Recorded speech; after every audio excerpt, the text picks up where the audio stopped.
এই তো খোকা ইলিশ মাছ নিয়েছি। হ্যালো গাইস, দেখতে পাচ্ছ এটা হচ্ছে পদ্মার ইলিশ দিয়ে আজকে আমাদের চাকনা হবে।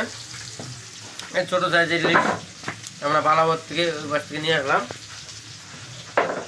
আমাদের লোকালে ইলিশ পাওয়া যায়, আমরা চলে খেতে পারি কিন্তু খাই না কিছু জন্য, বাংলাদেশের জন্য ইলিশ বাংলাদেশি ইলিশ খাওয়া বাদ দিয়েছি। এই দেখতে পাচ্ছেন আমরা 4 জনে 5 জনে সবসময় তো চিকেন খাই, আজকে একটা অন্যরকম মাছ দিয়ে ইচ্ছা করে পাটি করে ইচ্ছা করলো। এখানে পেঁয়াজ, একদম আপেল পেঁয়াজ,